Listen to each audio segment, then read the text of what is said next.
Yo, what's happening? All you badass mofos out there in the Black Army radio realm, welcome back. Or if you're new here, welcome to the movement, baby.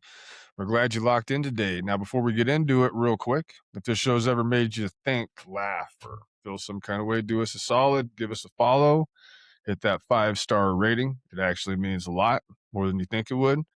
And an episode that you think's worth sharing, sending to a friend about any of this scientist shit, alien shit, plasma energy shit, what we're about ready to get into, which is bioweapon episodes, starting with the Tuskegee Syphilis experiment. Send it to a buddy. All right, Joel, how we doing this morning? This beautiful, what could be beautiful Tuesday morning. I had to cancel baseball practice yesterday, man. It bummed me out a lot. We had terrible weather. Yeah, Maine, Colorado, you never know what you're in for, man.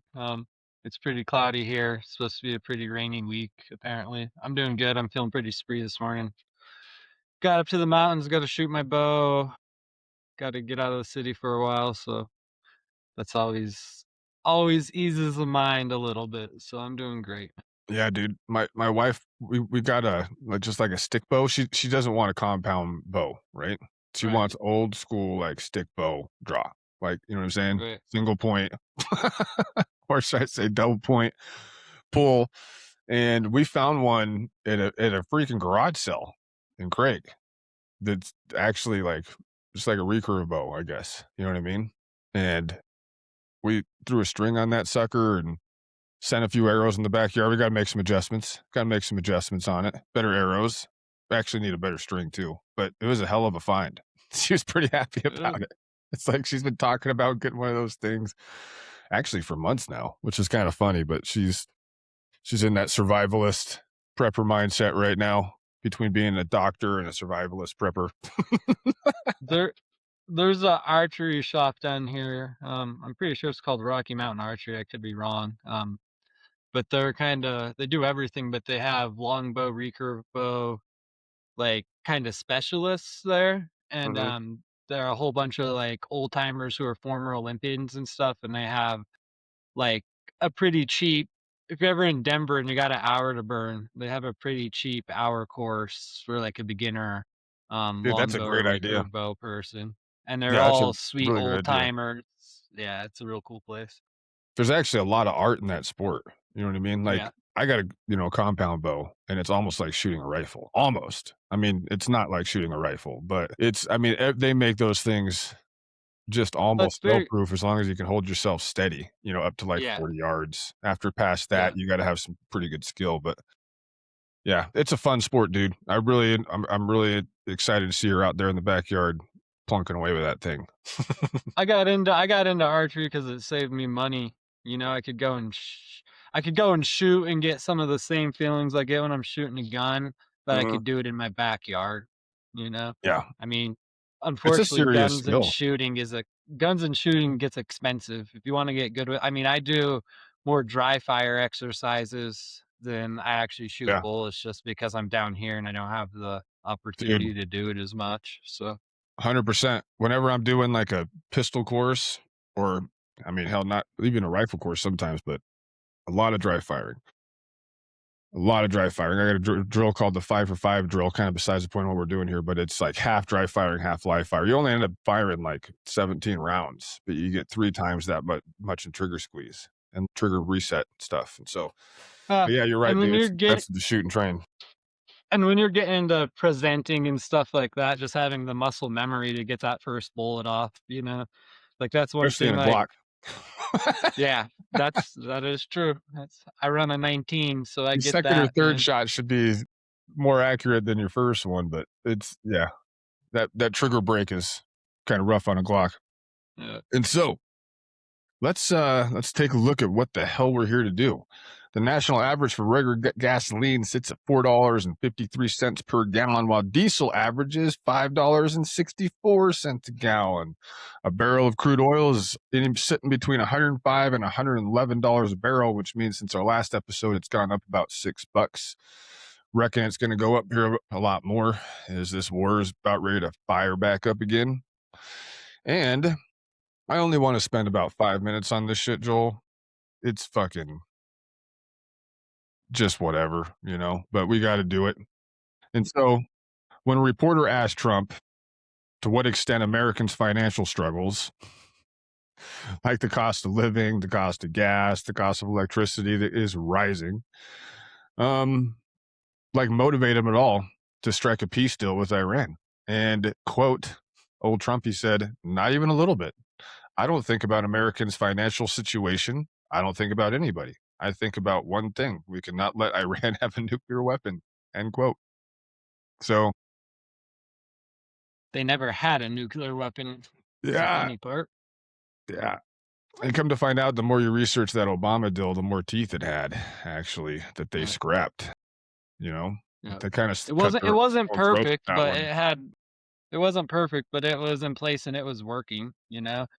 And then Mhm. Trump went and put more sanctions on them, and the Trump and Biden actually sanctioned them, during their terms, put more sanctions on Iran too, which is Yeah. kind of And dude, everything I'm reading or looking at right now is telling me that we're just moments away from something. It's either all out surrender and humiliation for the United States or push forward. I don't see Trumpy just pulling back and being like, this is a mistake. Fucking right. well, he wouldn't say it was a mistake at all.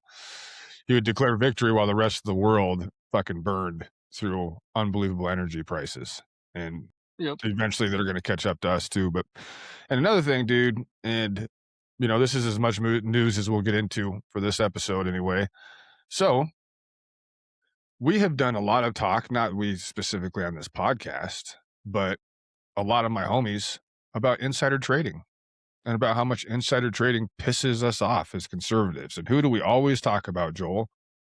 Whenever You conservatives talk about insider trading, who do they they bring up perpetually bring Nancy up? Pelosi, the Mhm. easy target Nancy Pelosi. There's a Nancy Pelosi stock trader app that you could follow her trades and trade along with her to make money. Why? And she's out now, which is she's no longer an acting politician, but up until the point she was one of the lead on the Democrat side for insider trading. Yeah, it was always the Nancy Pelosi factor, bro. And so you'd always hear Nancy Pelosi has a better trading record than Warren freaking Buffett, Right. right? Like, okay, her and her husband, I guess. But so in the first quarter of the Trump administration, a man I voted for 3 times, been supporting for a number of years, obviously. He did 642 trades. 3,642 trades. And the volume financially with those trades is sitting between 220 million and $750 million. So up to $750 million. He was And when you trading look at with Boeing, Oracle, energy, defense, and gold industries. Vida, Palantir, Palantir. Yep. It's all a lot of these trades, these almost 4,000 trades that could end up to being the $750 million for all you people out there that he doesn't care about financially, how much you're paying for gas, how much your electricity bills are going up, as long as we're fucking keeping Iran from getting a nuclear weapon and enriching the Trump family at the yeah, same time. well, That's really what and this whole patriotism thing is about, don't you know, Joel? It's about it's about keeping Iran from getting a nuke, paying more for everything. That's patriotic, and making sure that the Trump family can do insider trading that makes Nancy Pelosi look like a fucking amateur. In 1 quarter, the first quarter of his administration, dude. it's unprecedented to have a president put in that many trades in. And then also, like, Mike Johnson was asked about Trump's trading, and he deflects it from Trump and talks about the salary for an average politician is about $200,000, a little under 200, so it's like $174,000.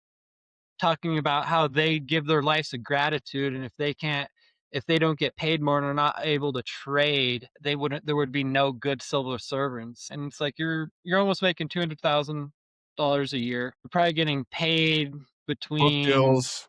speech Yeah, book deals. deals are getting paid to speech, so you're really say you're not doing any insider trading, you probably have access to make between 300 and $400,000, and that's more than enough for any American to live on. And if you're being a politician, you should have to make some sacrifices just as somebody in our military, just as somebody who is serving our nation to yeah, it shouldn't be $1 million job. Dude, You these shouldn't people have are access to insider trading, the yeah, these people are so out to lunch. They're so fucking out It's to lunch, dude. Like, so all of this stuff happens like within the same like 48-hour cycle, right? You get Trump that comes out and says, I don't give a fuck what your financial situation is because Iran and nuclear weapons, which is like, okay, okay. And then he comes out and he does a $250 million, or sorry, $750 million of profit in the first quarter of his presidency, which we're not even in anymore, right? We're way past that. So, in other words, he has done probably a lot more since then, specifically with energy and defense industries, which goes right to the war in Venezuela and all these other things that we've been doing, right? And then Mike Johnson comes out and says that if you're a congressman, you have to be able to do insider trading to be able to support yourself and your family.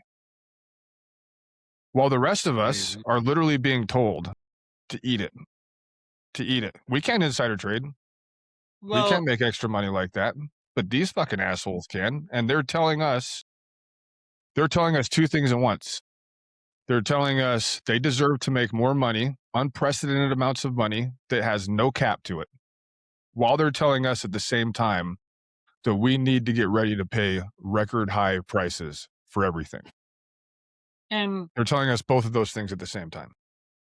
they're selling off our land in America and leasing it off to these other countries. They've made I think I forget the countries, but there's two big mines for minerals and stuff that our other countries are running. He just talked about he ran on getting out of China, like being under China's thumb with a lot of stuff. And then he just did a thing, I forget what it was on, as one of the mainstream shows. How China he talked about having not having China buy our land in America. Mhm. And he said right now, the far if China wasn't buying our land, that no one would buy it and it would drop the price for farmers even more. And it's just like everything he fucking ran on. We should have enough money in America as Americans That's to because go nobody can buy afford to 40 buy anything. acres. Nobody can Yeah, afford to no, buy exactly. houses, right? Yep. Nope, it's Because they're true. crushing So, us. So yep, we better make sure we sell all of our assets to China, who can afford to buy our assets, while Americans can just shove an upside down pineapple up your ass and like it, you know? I mean, that's basically what they're telling us, dude. And on top of that, are they killing scientists that could give us free energy? This is like looks like it. the trifecta right now. I'm allowed to make record breaking profits in insider trading, which I've talked about my entire political life, Donald Trump, when it comes to standing out. Like, there are countless tweets of him talking about insider trading and gas prices. Right. Almost count, like, so many. Yeah, dude. My God, man. And then on top of that, we got people, scientists that are actually doing groundbreaking, real work, like real brainy people executing something that could benefit humanity. And these same fucking assholes, these same greedy oligarchs, almost assuredly, one way or another, are involved somehow in these goddamn Yeah. scientists missing or being killed. And you can't, after everything that we've investigated the last 5 or 6 episodes, you can't convince me otherwise now. You just can't, you know? Well, And and I think it just goes to show what we're talking about in the corruption of the American government. We're taught Mhm. that we're different than all these other countries, and like the stuff you're going to talk about today with the Tuskegee experiments. Our government's been experimenting on our own people. It's been doing shit behind our back as long as my dad has been alive and your dad was alive. It's Mhm. it's been for fucking ever. Yeah, since even before my pops was born in 44. And a lot of this stuff that I'm about ready to talk about with syphilis, gonorrhea, fucking chancroid. I'm not sure what chancroid is. It's some kind of disease that is not good for you. Anyway, yeah, dude. I mean, we are guinea pigs to our government, and the deeper you dig into this shit, the fucking darker it gets real quick. Real quick. And so, with that being said, perfect timing, Joel, 15 minutes in, Tuskegee, the Tuskegee Syphilis experiments, 40 years, 400 men, and the institutional patterns behind it. Okay. Now, standard treatments, in other words, standard investigations of Tuskegee describe it as a singular tragedy, something that happened once in our history, right? Obviously, from a time when we were far more racist as a society. Okay, that's basically pretty much how it's been investigated. We here at Black Army Radio completely reject that framing and that platform, and we will explain it. Tuskegee was not unique, actually, come to find out. It wasn't. It wasn't singular. It was actually a sequel to something that had been already going on, even before that. The same U.S. Public Health Service that ran Tuskegee, and this experiment ran from 1932, so it would have been 12 years before even my pops was born in 44, to 1972. 32 to 72, 40 years, including children in a state-run orphanage with syphilis, gonorrhea, and chancroid. The same lead researcher for both of these things, the same lead researcher was a guy named Dr. Charles Cutler. Actually, it's John Charles Cutler. Dr. John Charles Cutler. He worked both. He worked both of these cases. Okay. Now, the U.S. Public Health Service, or PHS, I might call it PHS every once in a while, bosses explicitly chose Guatemala to avoid the ethical constraints related to individual consent. They went to Guatemala from 1946 to 1948, where the doctors deliberately infected 1,300 people. 1,300 people. A lot of children in a state-run orphanage. Man, how convenient is it to have kids in an orphanage that don't have any parents or any guardians or anybody that would ever look out for their best interests? Reminds me of Epstein a little bit, doesn't it? Just like, Well, you and do all this stuff with these kids. Who's gonna protect these kids? Who's gonna believe these fucking kids over us? real quick thing too is I'm pretty sure it was the HPV vaccination, and this wasn't our government. This was a vaccine company, and I'm sure they're enabled by our government. But they were um, experimenting with, I'm pretty sure it was the HPV vaccine on orphans in Africa before they put it to our public. So they were testing orphans in other countries who don't have parents, who don't have anyone to speak up for them, to see if it would kill them. That's the gross part of the industry, I guess, but just more picking on the people who can't stand up for themselves, you know? And the way that we found out about Tuskegee in Guatemala was totally on accident. It's like totally on accident how we found out about all of this stuff. You know what I mean? So, another detail that's usually omitted is there was a whistleblower, a guy who was actually an Army veteran. His name was Peter Buxton. Peter Buxton, the most interesting maybe part about this man, besides the fact that he blew the whistle on this shit, was that he was the son of refugees from Nazi occupied Czechoslovakia. So his family had fled from Nazi occupied Czechoslovakia and they came to the United States. First reported, he first reported the Tuskegee experiments in 1966. Remember, this ran through 1972, but he reported it in 1966. He explicitly compared the study to the Nazi doctor experiments at Nuremberg in his official report. So when this guy gave out his official report, he said these doctors are no better than those doctors that were running experiments on Jews and gypsies and homosexuals and, all of that. And the PHS, the Public Health Service, knew. They were formally notified that this was going on, formally notified in 1966, right? Now, they continued the study for 6 more years after that, after they were discovered. They continued this all the way to 1972. And it wasn't until Buxton went to the press, okay, that this was basically, they decided to end it. They were discovered in 66. They didn't end until 72 after he went to the press, even 6 years after they were made. 6 years after they were made, and they still kept it going after being told to stop by people who knew what they were doing. Now, the same disease that PHS, the Public Health Service, observed untreated in 400 black sharecroppers, they're all sharecroppers in Alabama, which we're going to get more into here in a second, they deliberately gave to orphan children in Guatemala. So what they observed through the 400 black men when it came to syphilis and gonorrhea and all this other shit they were infecting them with, they continued to give to orphan children in Guatemala. The same disease, same agency, same researcher, same guy in both, all right? Overlapping for years.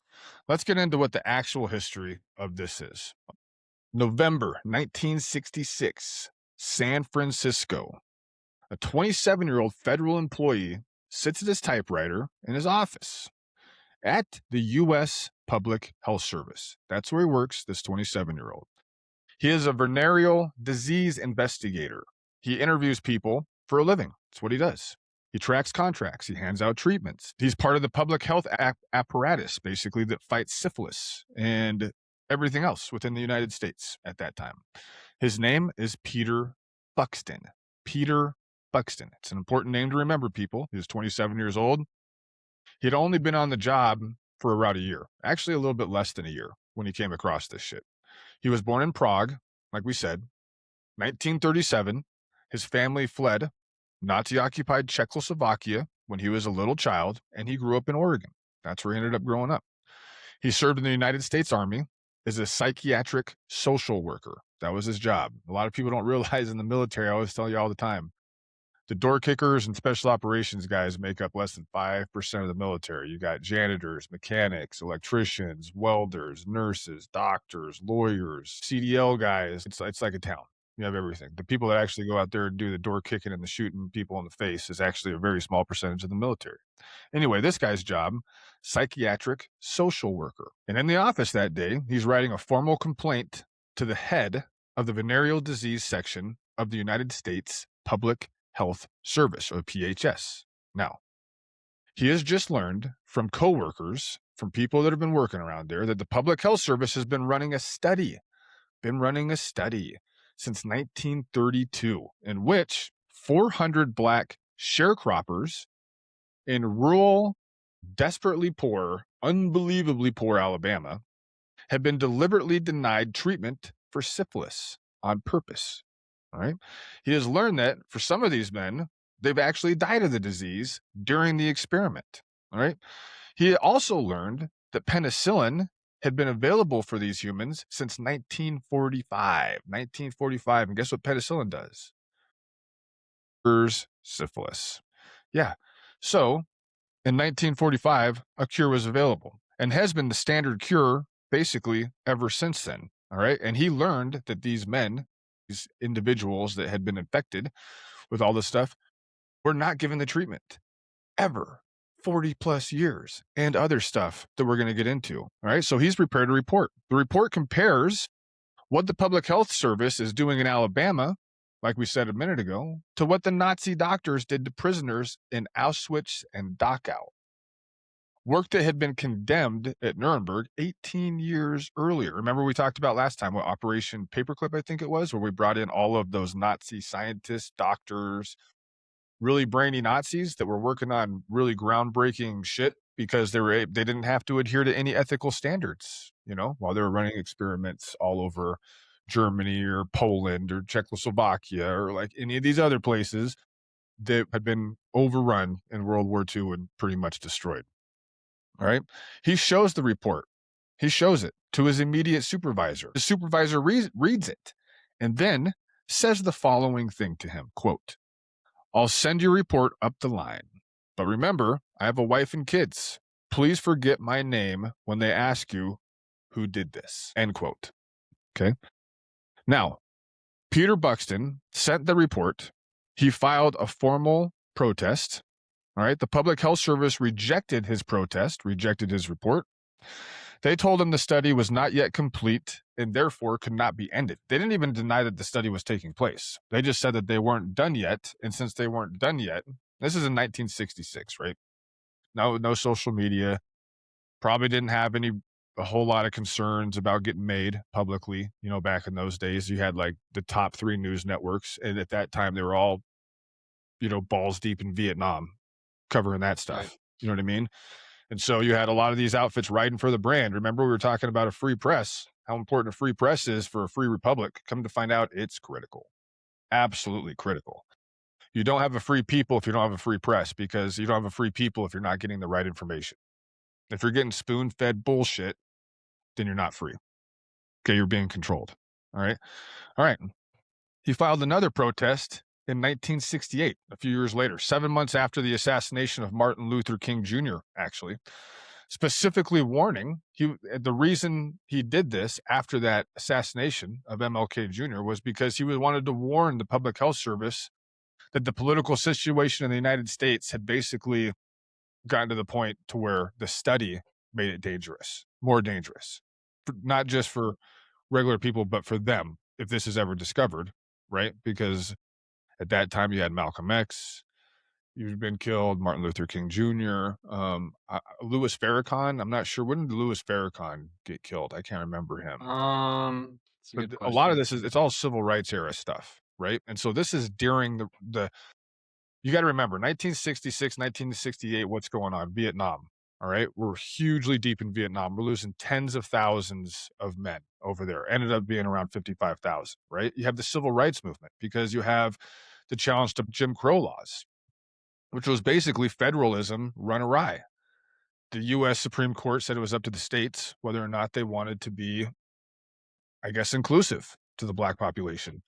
And a lot of states said yes through federalism, which is states' rights, and a lot of states said no, which is where Jim Crow was enacted, all in the South. So you had that fight taking place. You had the US soldiers that were firing on college campuses. Was that one in Ohio?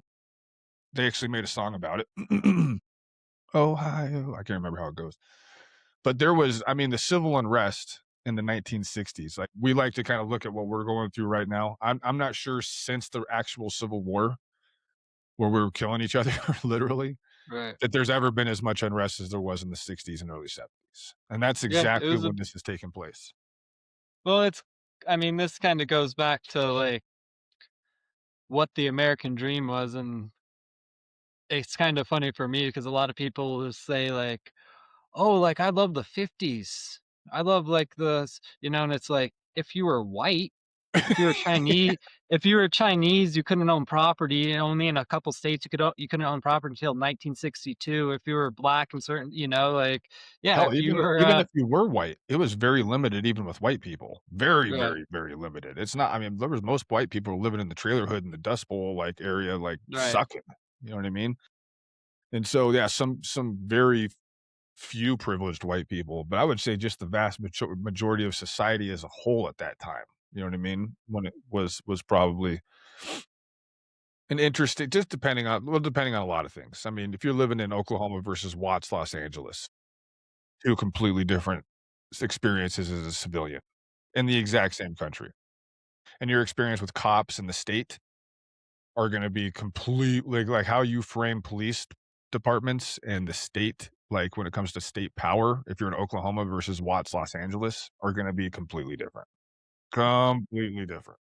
and just really the Mississippi River, come to the west. Like there was California got its most of its migrants from like China building the railroad and the gold rush. Like there wasn't a lot of black people on this side of the Mississippi, and there still isn't comparative to the rest of the country. Like you draw a line from the Mississippi and you look at the west and the population of black people in the west versus the east, like Yeah, it's the East way Coast and the lower. South. Yeah, Yeah, and a lot of that has to do with Louisiana Purchase and how America spread across that way, but, I always laugh because, like, in Colorado, unless you're in the city, you have the token black guy. You have like, yeah, and it's like, we really don't when people who are racist in Colorado, it's like phony racism because they really don't see it, yeah. like, there really At least isn't.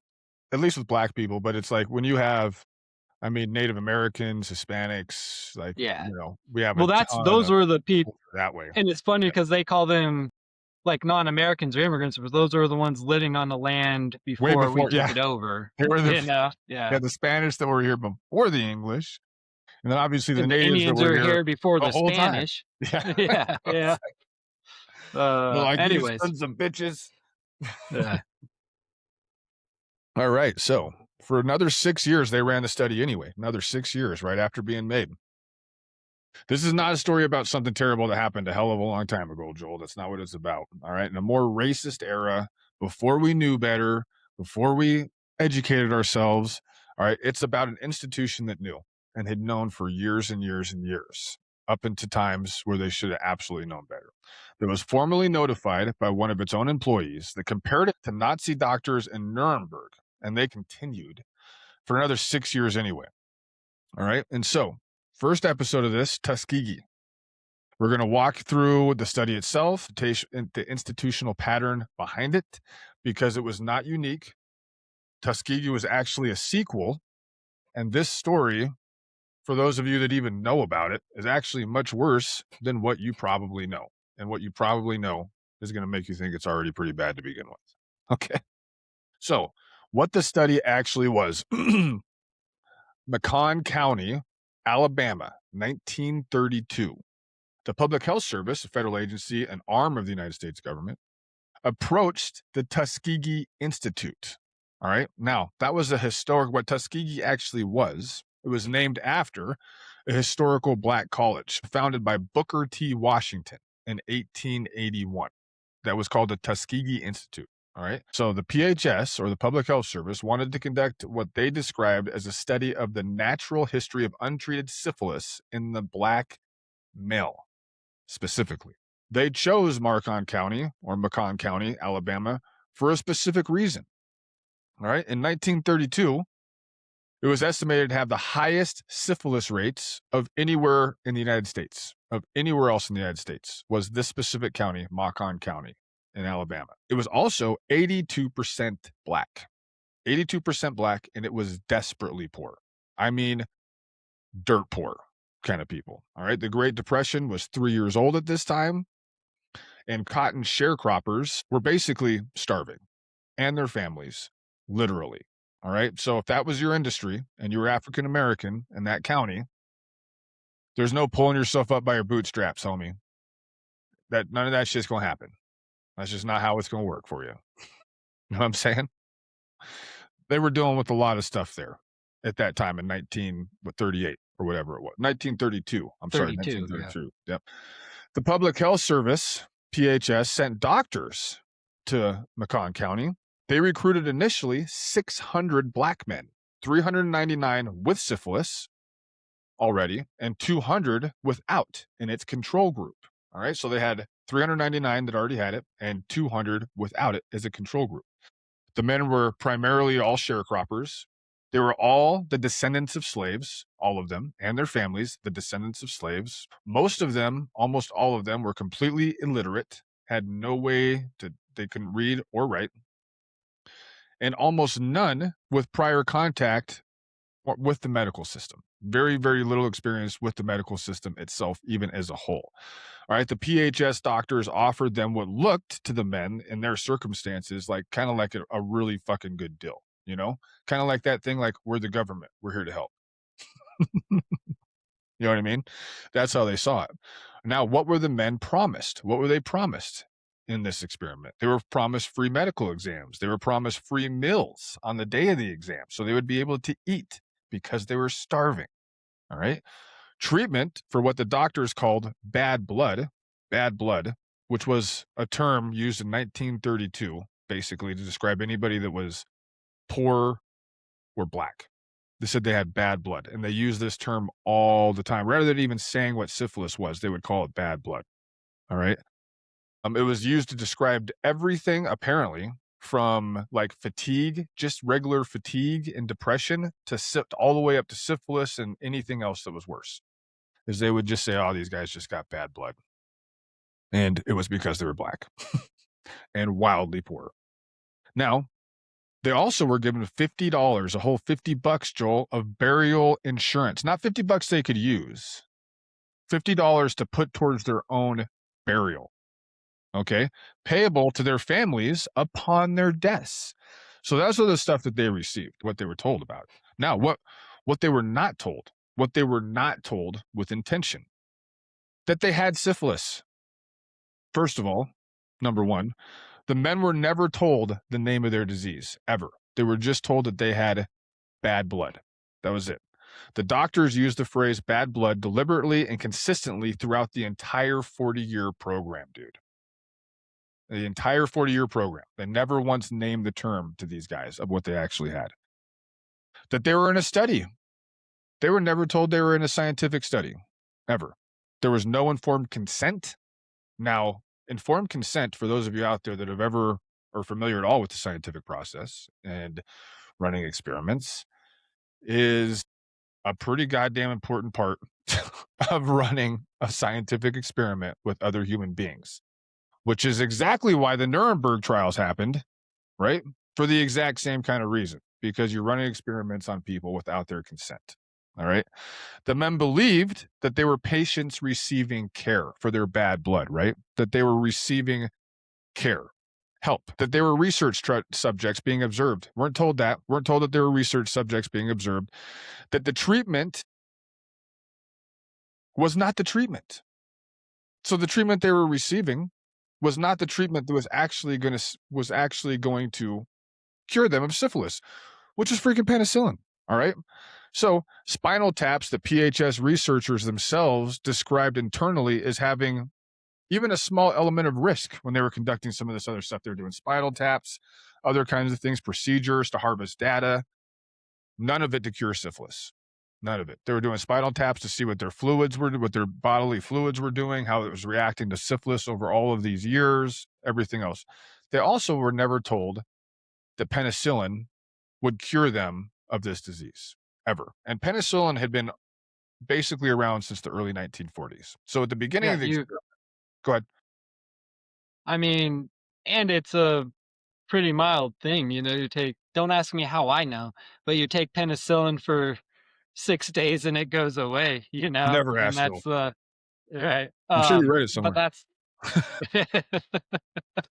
and that's the crazy thing about it, and then they're giving them fucking spinal taps, what are fucking super yeah, I would Really much uncomfortable. rather yeah, But hey, it's you get crazy. $50 towards your burial, Joel. And they're talking about letting someone walk around with the disease that they could spread, Yep. and they're And that's not exactly what happens.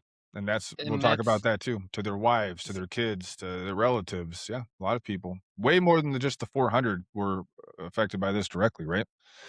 And so, yeah, penicillin had been around since the early 1940s. Maybe not at the beginning of these experiments, but the cure was definitely available like within like 5 years of these experiments being started. It was never offered to them, not once, not the entire time, under the entire life of the experiments, ever was it ever offered to them, or like I said, were they ever even told, right, what was actually going on and what they actually had.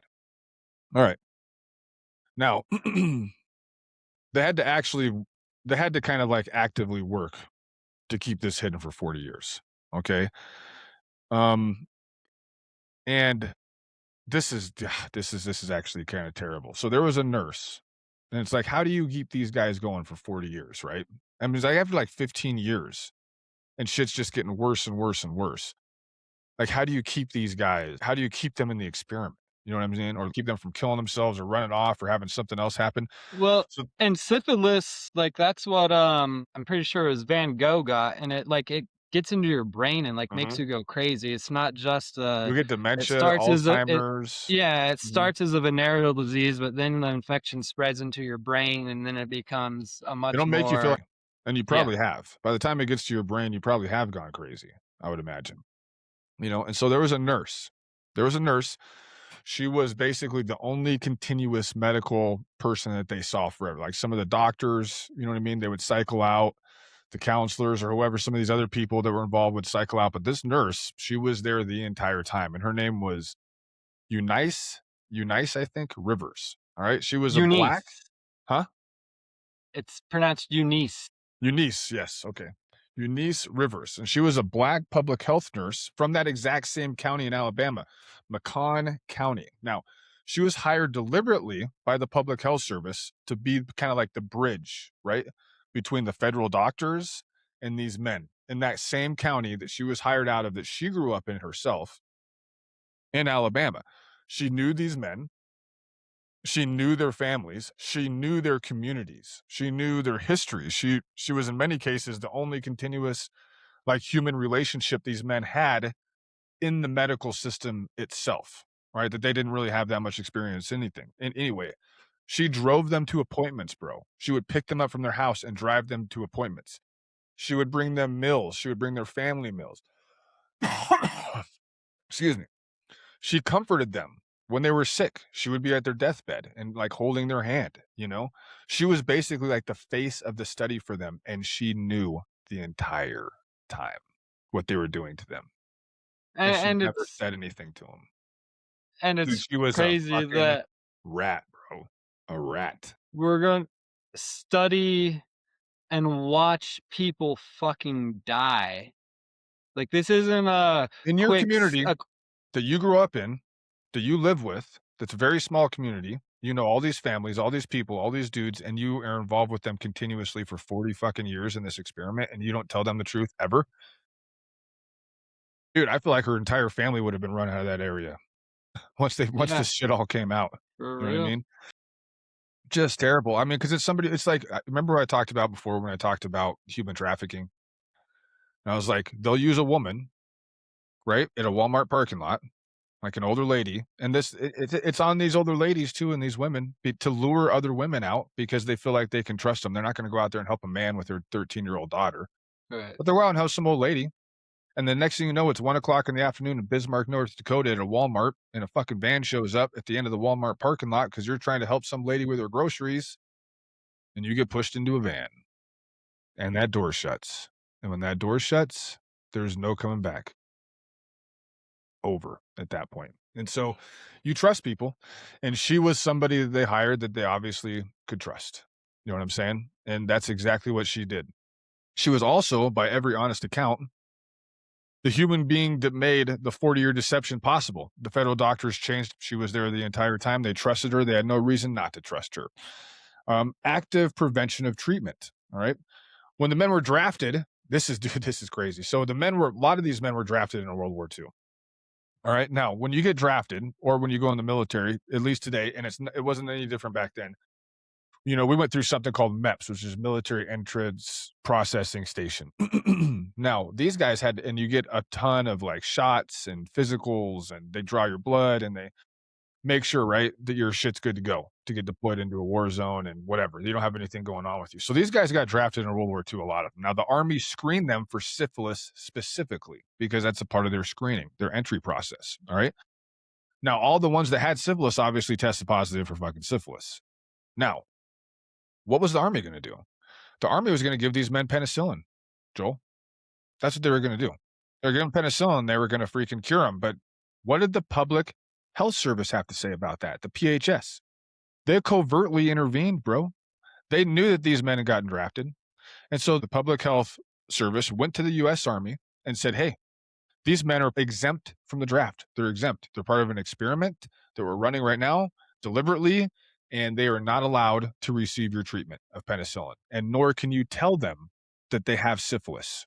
So the Army concurred, and they did exactly what PHS ordered, which came directly from the United States government, to continue the study, not give these men the cure, and not even inform them that they tested positive for syphilis at all.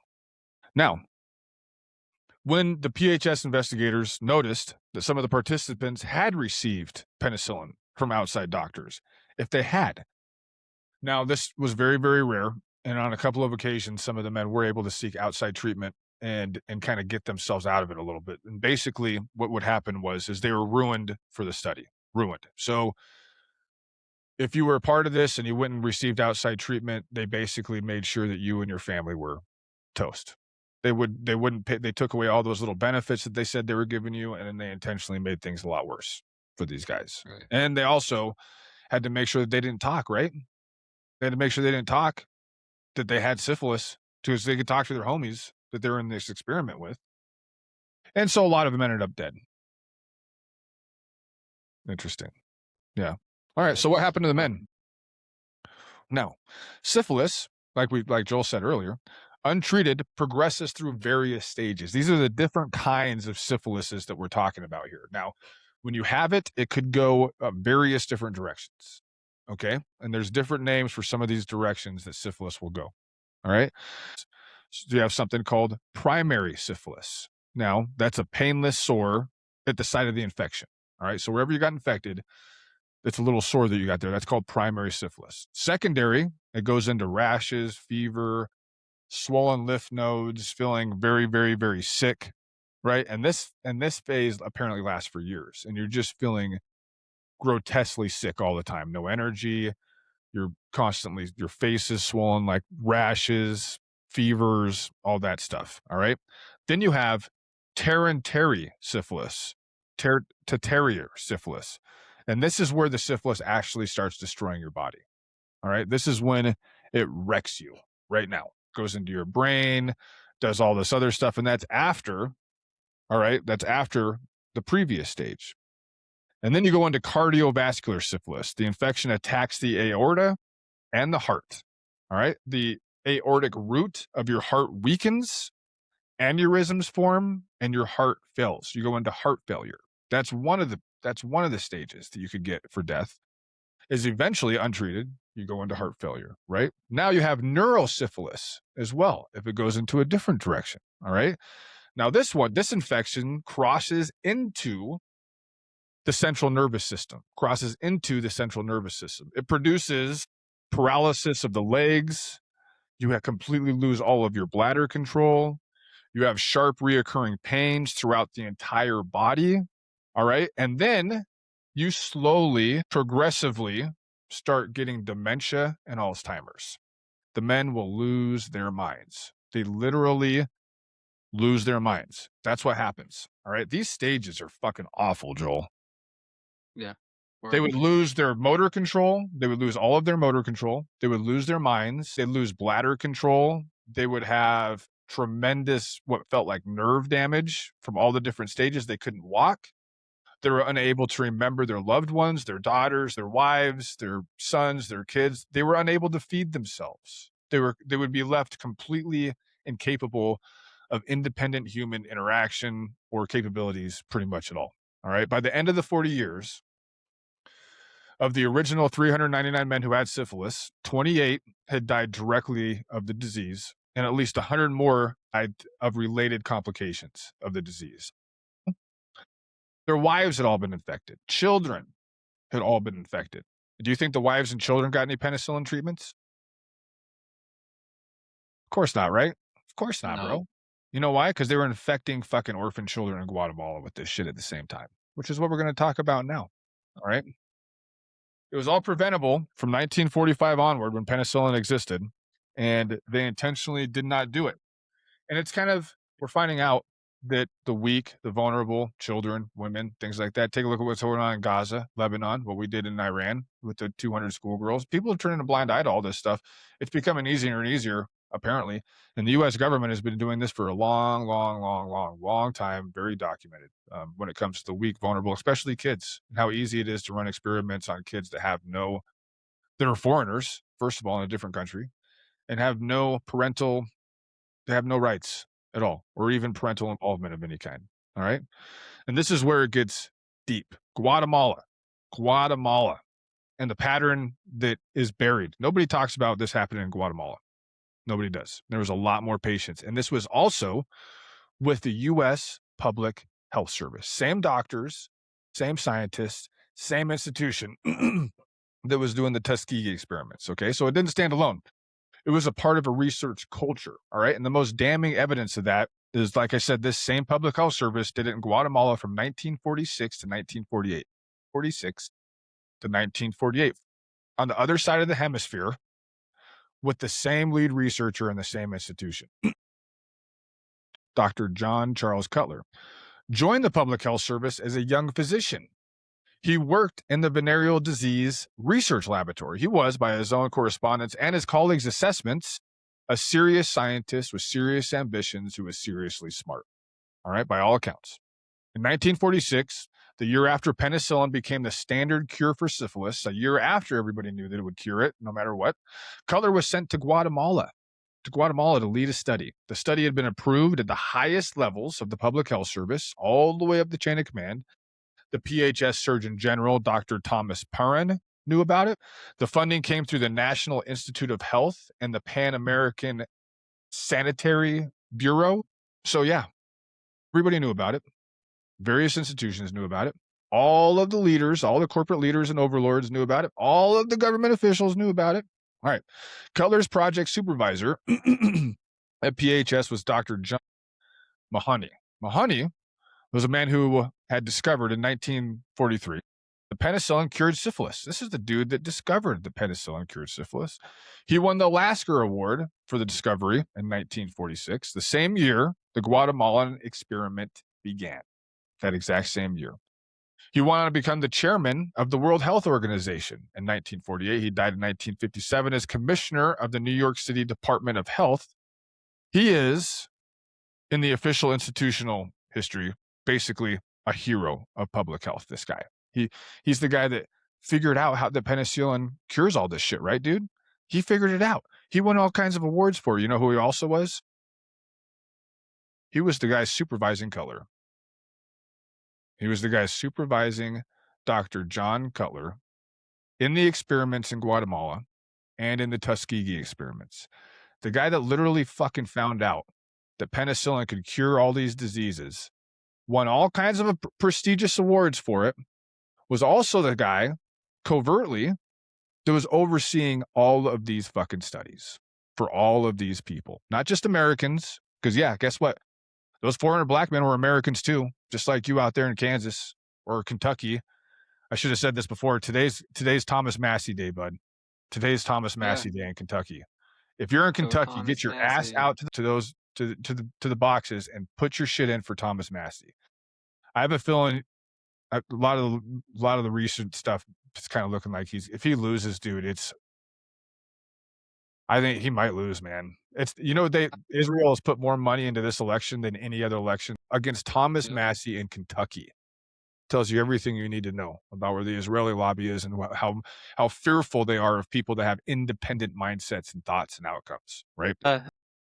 Trump just turned on Lauren Boebert too, so we'll be doing the same thing for Lauren Boebert in District 4. He's asking for somebody to run against her. So Yep. And you know what? All of those guys that can't pull their heads out of their asses when it comes to Trump, what are they going to say about his insider trading?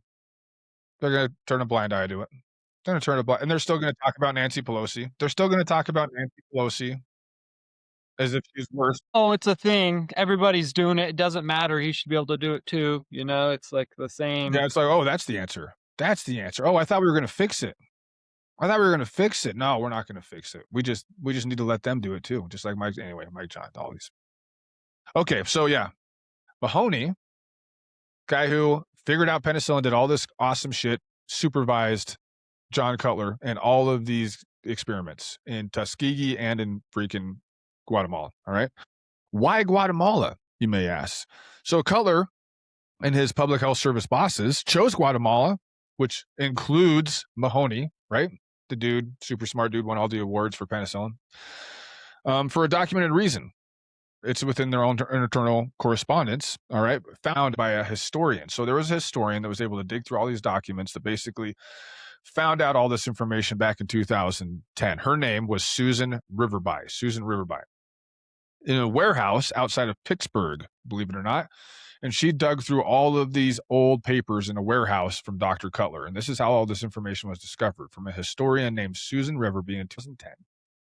Sitting in a warehouse, reading old documents from Mahoney and Cutler and these institutes in Pittsburgh, all right, outside of a warehouse.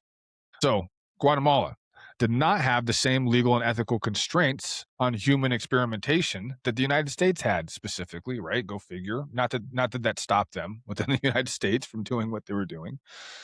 It did not require informed consent. Guatemala did not require informed consent to run experiments on their people. Guatemala did not have the same press scrutiny, all right, as if we kind of really did anyway. I don't think so. And they did not have the same public outrage, right? There was a chance that if Americans found out about what was going on, even though those men were black, right, and they were subhuman and they had no rights because of Jim Crow laws that were in effect at that time, they still had to worry about a little bit of blowback in the United States if it ever did come out. All right. Basically, to avoid, quote, the ethical constraints related to individual consent, end quote. And it says it in the papers. They went to Guatemala to, quote, avoid the ethical constraints related to individual consent, end quote. Consent be damned. All right. So, the United States Public Health Service, the same agency running Tuskegee in Alabama, deliberately moved a research project to Guatemala because they knew the work would be unethical to do in the United States. They knew. They wrote it down. We read it. And they did it anyway in another country with people they believed would not be able to fight back, even be able to fight back less than those 400 wildly poor black men from Alabama, right? What they did to the Guatemalans. So from 1946 to 1948, Cutler and his PHS colleagues, with the cooperation of Guatemalan authorities were well aware that this was going on, deliberately exposed approximately 1,308 people to syphilis, gonorrhea, and chancroid, all 1,300 of these people. Who they were soldiers in the Guatemalan army. They were prisoners in Guatemalan jails. They were patients in Guatemalan mental hospitals. And overwhelmingly, they were children from orphanages. Children from state-run Guatemalan orphanages. That's who they were. How they did it. Multiple methods documented in Cutler's own words based on the documents the historian found in Pittsburgh. They paid infected sex workers to have sex with prisoners and soldiers and even kids. When they didn't produce reliable infections, they switched methods. They would directly inject. They would smear bacterial cultures on cuts and sores of these kids and these people with intention. They inserted bacterial cultures into the eyes, into the rectum, into the urethra. They injected them directly with the bacteria if the sex didn't work. They would make sure they had a cut, and they would get that fucking shit in the system. One way or another, they were going to do it, right? Just Children. imagine some No, go fucking ahead. lady with rubber gloves on and has a petri dish with this culture that's been growing, and this poor kid thinks he's getting some sort of antibiotic spread in a cut, and they're fucking cramming syphilis shit in there. It's so Yeah. fucked up. Or what if they're using like a 20-year-old dude to have sex with a 8-year-old little girl to give her syphilis? All of that stuff. It was all happening. All happening, homie. And we're so shocked about Epstein that could be possible. These fucking monsters have been at shit like this forever. It doesn't matter if it's in Nazi Germany or the eugenics within the United States, which predates the eugenics in Germany and Nazi Germany. All right, children in a state-run orphanage. Cutler conducted testing of hundreds of children, primarily to verify diagnostic methods. All right. There's still, unfortunately, not a lot of information out there when it comes to the kids. They seem to have destroyed a lot of the information when it came to the kids. You know what I mean? Which makes a lot of sense. So, okay, how we found out. The Guatemalan experiments stayed completely hidden for 62 years. 62 years. It stayed hidden. In June 2009, Susan Reverby, like we said, a historian who had been studying the Tuskegee experiments for 2 decades, trying to find out what the fuck actually happened with this stuff. She was just basically looking for content for the Tuskegee experiments, and she stumbled upon the Guatemalan experiments, is what it ended up happening. Okay. So, and here it was in a different file from a different country, 2 years overlapping with Tuskegee, same researcher, different victims, deliberate infection, right? Different victims, deliberate infection. She published her findings in 2010.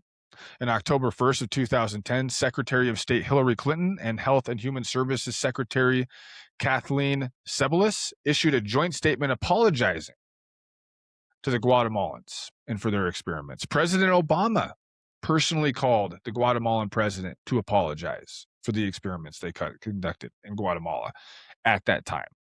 The same Barack Obama that greenlit the killing of American citizens without due process. That same Barack Obama.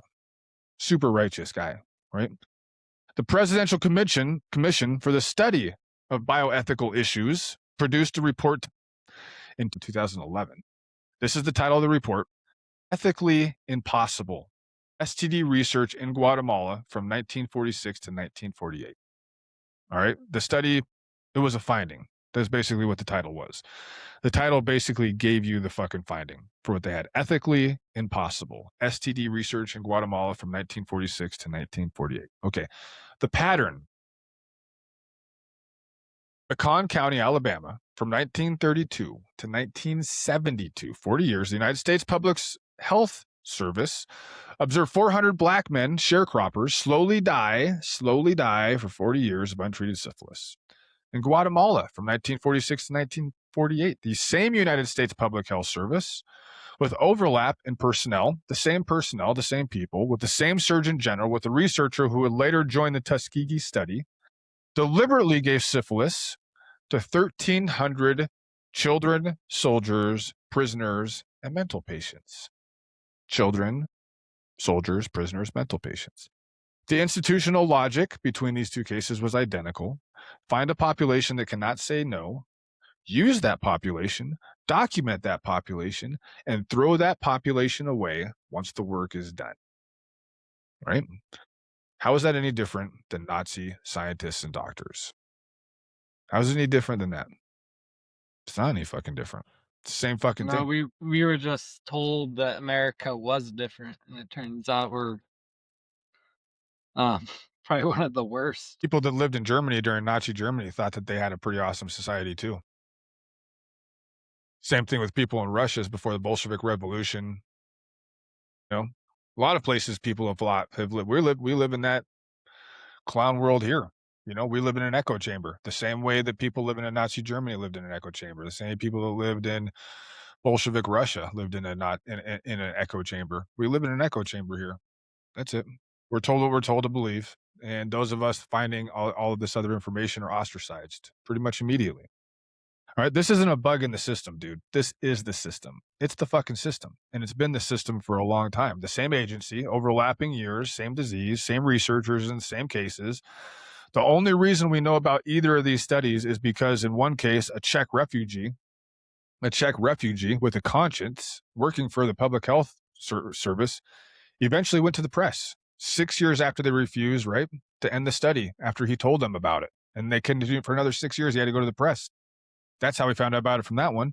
And in the other case, a historian found it for the Guatemala stuff and all of that warehouse in Pittsburgh. That's how we found out about. That's why any of this information has been released It to begin with at all. it'd be really interesting if there was numbers from those experiments that would take that region and the spread of those venereal diseases. Kind of like age, not necessarily Agent Zero, because that's not what this is, but like how many people in America got gonorrhea or syphilis All from together, those experiments. Yeah, you know, like when dude, it it had to come have to spread. I mean, like, God, yeah, and there's I don't know how you would. That'd be a hell of a lot of tracing. I mean, I guarantee either way, it was probably a lot. It was no, probably all it's their just wives, all their kids. Like the kids are going to spread it to other kids on the playground, right? It probably is. It probably went like wildfire. I would imagine. yeah. You know, that probably went like wildfire. Okay. Why this story is still being litigated in 2026? The COVID-19 vaccine trust crisis. The COVID-19 vaccine trust crisis that we all experienced, that we all lived through. A 2016 economics paper by researchers Marcella Aslin and Marianne Wanmaker, published the Quarterly Journal of Economics, found that the public health disclosure of the 1972 Tuskegee experiments caused measurable, statistically significant decreases in Black people use of the medical care system in the United States and has persisted for over 50 years. Go figure, right?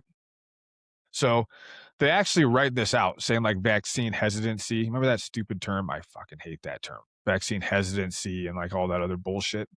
Right. That originally stemmed, they gave that term to black people after after they found out about the Tuskegee syphilis experiments because black people, guess what? They stopped going to hospitals. Yeah, They they stopped didn't going to trust see the. doctors. They stopped getting vaccinated for fucking anything. Why? Because they didn't trust anybody. And why would they? They were just living through Jim Crow. They find out about the Tuskegee experiments. They were slaves originally over here. By the time like the 1950s hit, there's not a whole lot of fucking positive energy in the black community Well, in the United States. You know what I'm saying? and just and that spreads over to their homeland in Africa. Africa stopped receiving. There's a couple countries in Africa in the last 10 years to 20 years that stopped taking seeds from Monsanto. They Mhm. stopped letting Pfizer come in and give them certain vaccinations because these people have been tested on and controlled by a government that's not even fucking theirs, and it's mainly to do from greed and these big corporate companies like Pfizer and Monsanto. They're controlling our health and food, and they test in these other places before they get to America. Because they don't care if it makes us sick, but if it kills all of us, they're going to be a little cautious. But they'll go let it kill Africans. They need to make the money off it. That's the whole thing. They need to make their fucking money. Yeah. So, in other words, even ending the study, right? When the study ended in 1972, it didn't end the harm. All right. The harm had been institutionalized at that point within the entire population base of the African American community in the United States. So during the COVID vaccine rollout thing, this is kind of interesting, some of this stuff. So Tuskegee was actually the most cited reason. So when they would ask black people in these surveys, like, why aren't you getting the COVID vaccine? They would say, Tuskegee syphilis experiments. Go fuck yourself. That was the most cited reason why there was, quote, air fingers, quote, vaccine hesitancy within the black community during the COVID vaccine rollout. That was the most cited thing. That's pretty interesting. I did not know that. That's Well, actually and I really, think really this interesting. is one of those things where I think the majority of the white population, unless you're in this like wormhole of government, what the government doesn't know what Tuskegee is. They wouldn't have a fucking idea about it. They might remember the quick, you know, Hillary Clinton apologizing and Barack Obama apologizing, but outside of that, they don't have any idea that this happened in America, like Plus, this was this. they were apologizing to the Guatemalans, not us. No, that's what I'm saying. Like it might ring a bell to them, and that's the whole thing. Is that's like it's teaching history, Mhm. and that's a big part of our history is that we infected a community that couldn't stand up for itself. It was already impoverished. That's Yeah. part of Americans' history, And and we dude, can in the teach middle that of Jim shit. Crow, bro. Yeah. Like, go it for all of you out there that might Jim Crow was really bad. It was fucking terrible to live under Jim Crow laws back in those days. You know what I mean? In the South and in other places that enacted Jim Crow laws, depending on whatever state you lived in. God, I mean, we like to turn a blind eye to other people's plight, and then this pull yourself up by your bootstrap shit in the United States drives me out of my fucking mind. As if you growing up in Colorado, the son of a fucking mechanic, growing up middle class is somehow the same as growing up in fucking Watts, Los Angeles, or rural Southern Alabama, where people don't even have fucking shoes on their feet, even to this day. And where the government's either giving you syphilis or spreading fucking crack cocaine. Uh, Listen, the distrust from all of us, it's not irrational. It's fucking earned. The distrust has been earned by them. Period. The end. It's not irrational. It's been earned by anybody that's out there and done their homework. All right. Peter Buxton, the whistleblower. All right, that's the guy who was the army guy that reported on the syphilis thing initially. He died May 18th, 2024, about 2 years ago. All right. He lived to be 86 years old. He died of Alzheimer's in California. He's mentioned nowhere, bro, on this Tuskegee coverage. He's not mentioned almost anywhere. He doesn't appear in the original story when it broke in 1972. He didn't appear in the first major scholarly article about Tuskegee, which was written in 1978 by a Harvard guy. He was kind of like forgotten about. I mean, he was really the reason why we even found out about this to begin with, right? He was the whistleblower. And he spoke about it in interviews. He believed he'd been basically deliberately marginalized by the public health establishment because he was the guy that notified everybody. And he was basically kind of intentionally crushed within his own field. And he was also crushed by the United States government. I mean, he basically received no credit at all for this all the way up until he died. I mean, just very little, if anything, for all the work he did to make sure that this stuff was exposed. And then the experiments kept running for 6 years after he initially exposed it, right? And And that's why there needs to be, like, whistleblower protections too, you know? Like, these people are putting their lives on risks and knowing that the government's gonna do everything they can to whitewash it and, like, there needs yeah, to be protections whistleblower for people. marginalizing whistleblowers is a tactic, right? Whether you're talking about Edward Snowden, whether you're talking about the guy from WikiLeaks, and Assad, so yeah, it's yeah. like, and then like all these presidents that ran, dude, just like Trump, like they're all fucking liars. Ran on basically pardoning Edward Snowden and these guys, and then what do? Go after them. Like Barack Obama was one of them. Barack Obama, one of the number one, he was like a huge proponent to basically give amnesty to whistleblowers. It was one of the number one things he ran on. He was also, after he got elected, one of the worst, one of the absolute worst executives to ever go after whistleblowers was Barack Obama. After he got elected on not going after whistleblowers, but giving them amnesty. All right. But yeah, that's just yeah. It's a tell older than time, man. And Well, whistleblowers are really, really, and really it's important to a free system. and it's with our system, what if they're blowing the whistle on your side or not, so it's, like, becomes this once again, like, "Oh, they told the bad things about what our party was doing, so we're gonna prosecute them," it's just the same fucking Republican, Democrat bullshit, Mhm. Like, it's Yep. funny because you talk about Assad to a lot of Democrats, and they're like, "He was giving up government information, that's really bad for our intelligence agencies and stuff." He was giving up information that the public should have known, regardless of it being good or bad for intelligence agencies. And just because it was with your president, you don't like the guy. Like these are, it's like Kent Truger was talking about all the corruption being investigated in California. And some of it's because the FBI is searching, looking like political attacks, and goes, I don't like the political attacks, it being like one sided, but I'm not scared to find fraud. This is our tax money going into these programs. And if they're being defrauded, we need to know as American public if I'm a Democrat or Republican. So if my Democratic governor is creating a system for fraud, we need to fix that, you know? And it's about holding your own fucking party accountable instead of just turning the eye to it and being like, oh, it's my own party. It's happening everywhere. It's okay. Oh, yeah, You plus, know? I mean, they were releasing war crimes, they were releasing all kinds of personal emails and stuff that was directly against the viability that we were supposedly fighting for and, like, all this other stuff. I mean, there were a ton of great like, all the fucking spying that was going on against American citizens, all the data collection stuff. It's like, yeah, we have a fucking right to know about it because 'cause we're supposed to have constitutional rights that we're actually fighting and dying out here to protect. We thought that's what we were fucking doing. It's not what we were doing.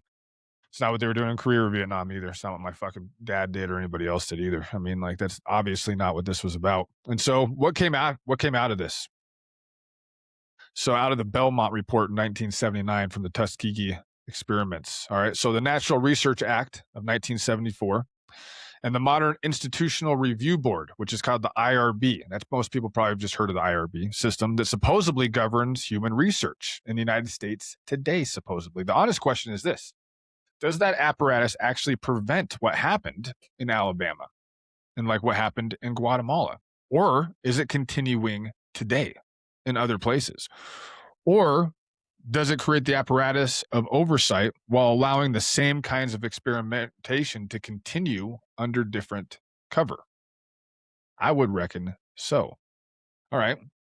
some live examples from the past 5 years that should give us a little bit of pause, right?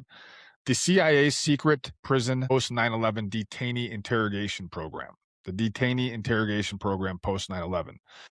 American physicians and psychologists on the federal payroll participated in torture protocols that the Senate Intelligence Committee report on torture in 2014 confirmed all medical ethical standards. Violated all ethical medical standards. No prosecutions at all. The Heretta Lacks case. Cells taken out without consent from a black woman dying of cancer at Johns Hopkins used commercially without her family's knowledge or compensation. Another pretty good example. Pharmaceutical clinical trials increasingly outsourced to low-income countries where, as PHS observed in 1946, the ethical constraints are different. This is still happening today.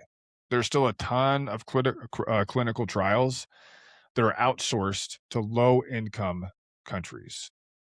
What also low-income countries have? No governmental structure, no media representation, right?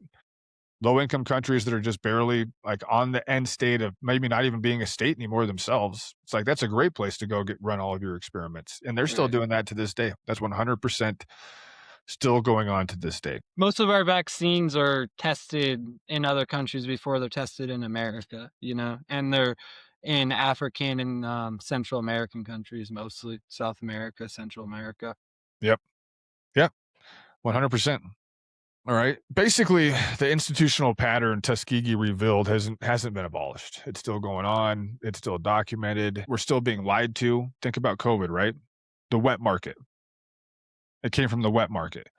Forget about the fact that there was a goddamn NIH lab in Wuhan where they developed COVID in that lab in that exact same fucking town. It's like this stuff is it's all bullshit, man. It's all bull. And We're and it, constantly we're and gonna that find out that this app's there's a 0% chance I believe that COVID came from a fucking bat in a wet market. yeah, Fuck at you. the best scenario, COVID was leaked out of that lab, and at the worst case scenario, it was unintentional. But either way, if it was leaked, it's a government funded lab by American money that leaked one of the deadliest pathogens that we've had in the last 40 years to the public, and they should be held accountable. And if they actually did it themselves, then it should be torn down, and that's the whole. And you could go down that wormhole, but I hate when people get mad about the one thing I thought was funny with COVID. People were getting mad when Trump was saying it came from China, and they're like, "That's so racist." And I'm like, "No, It actually it came from actually China. did come from Wuhan." And then they're like, "Well, it's the one of my favorite watching Jon Stewart on that, because he's normally pretty left with most stuff, and he was like, dude, we have a fucking lab that researched COVID in Wuhan. COVID came from Wuhan. Yep. How And th- developed. And they were yeah, developed COVID in the lab. And that's yeah. even out there. Yeah. I Somehow like one of the watching bats got into that COVID and then got out there to the wet market and infected people. That's like the story that yeah. they want us to believe. Yeah. And even if that's a case, that's still against protocol of what that lab should be doing, and they should be held accountable, 100%. you There's a know? 0% chance you should have somehow an infected bat end up in a fucking wet market of a disease you manufactured. Like, and here's another thing, dude. Here's maybe the most interesting part of this whole deal. And this just happened. The CIA Tulsi Gabbard MK Ultra file seizure that just took place, right? This just happened like a couple days ago. So 5 days ago, May 13th, 2026, May 13th, 2026, a few days ago, a CIA whistleblower named James Erdman III testified to the Senate Homeland Security and Governmental Affairs Committee. Among many other allegations, he stated that the CIA had seized 40 boxes of MK Ultra and JFK files from the office of the Director of National Intelligence, Tulsi Gabbard. And this happened. Tulsi Gabbard came out and talked about it. Okay. Anna Paulina Luna came out and talked about it. A lot of these senators, congresswomen came out and talked about it. The CIA literally went to Tulsi Gabbard's office and like stole all of these boxes and brought them back so she wouldn't have access to the. Now it's not the Tuskegee stuff, but the MK Ultra stuff is like drug experiments on the American people, and we're going to get more into that moving forward. But also JFK related stuff. And they're also saying that the reason that the CIA confiscated the JFK stuff is because there's stuff in there that links the assassination directly to the state of Israel, Yeah. directly to the state of Israel. And they were like, nope, no, no, no, no, no, no, no, no. That's what the reports are saying when it comes to the JFK stuff that's in there that they're pulling out. And we're supposed to fucking believe these people. We're supposed to fight and die and kill for these people and these beliefs. All right. And we have been perpetually lied to as a population. All right. Why this matters. So the same institutional behavior the Public Health Service exhibited in 1966 to 1972, which is basically like, we made you, you were made, and they kept doing the experiments for 6 years, documented internal warnings ignored, protected, accountability absolutely deflected, and the same behavior alleged at the CIA instance in May of 2026. All right. It's the operating manual. This isn't like this playbook isn't history. It's still going on today. We just saw it happen just 5 days ago, right? With Tulsi Gabbard and the CIA pulling documents that is supposed to be out to the general public. All right. Next week, we're going to cover MK Ultra a little bit, and the connection that needs to be seen here is institutional secrecy. When challenged, defends itself in the same way every single time across decades, across agencies, across administrations, across parties, across voting blocks. It doesn't change at all. I mean, that's basically what we're finding out. All right. So where does this leave us? Peter Buxton, the 27-year-old federal employee who first reported Tuskegee in November of 1966, lived to be 86 years old. He died in 2024, 2 years ago. He spent most of his adult life convinced the public health establishment had marginalized him deliberately because they had. Because the existence of a whistleblower in 1966 makes the continuation of the study until 1972 not a historical accident, but a documented institutional decision, right? They made a decision to continue these experiments after he exposed them. He told a reporter in 2019, looking back at his career, make no mistake, my confrontation with the CDC was intended to get rid of me. That's in his own words on the public record. And the CDC, in its own current public materials about Tuskegee, mentions him barely at all. He's been completely marginalized, like we said. The question we want you to take with you from this episode, if the institutional response to a whistleblower in 1966 was to dismiss him, marginalize him, fire him out of the system, and continue the wrongdoing that he exposed for another 6 years until a journalist finally forced the issue 6 years later, what makes anyone think the institutional response to a whistleblower in 2026 would be any different? What makes you think it'd be any different or any better? And it hasn't proven to be. Look at the CIA seizing the MK Ultra files just 5 days ago. Just 5 days ago. The CIA overtly, with intention, saying that they were the CIA, came in and took all of those files that are supposed to be public records.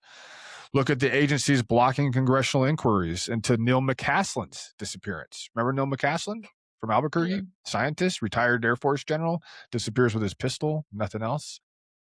Guess who's stopping the investigations? Federal agencies. Yeah, U.S. federal agencies are stopping the investigation into his disappearance. The Epstein stuff. There's been 10,000 files that have since been pulled that were released in the first batch of like the big files, and they've not only didn't release all the files, but they pulled 10,000 of those files back. Whether they were incriminating Trump or somebody else, they removed them. You know. Yep, exactly. The Tuskegee experiment didn't end in 1972. It just got better at hiding. They just got better at hiding it. That's all. They just got better at hiding everything that they're doing a little bit better through technology and threats and everything else. And so next week we're going to get into MK Ultra and some other stuff a little bit. But homie, I have got to take my kids to school, dude. I got to get off this thing, man. So I hope that was some good information for everybody out there. Joel is going to we weren't able to tease it, but we got a little Joel's gonna be focusing something on Thursday that we're gonna continue Yeah, this bioweapon stuff, and so yeah, I got some more bioweapon stuff, a little more of the tick stuff, Project C spray in the 50s, just some of the other times that the United States government has experimented on the people without us knowing. So, exactly, exactly. All right, brother. I love you, man. I gotta roll. I'm on a time hack right now. alright, I got a heart out. take it easy, So, brother. Go be dad, man. love you, dude. We'll talk to you. Love you, brother. Take it easy.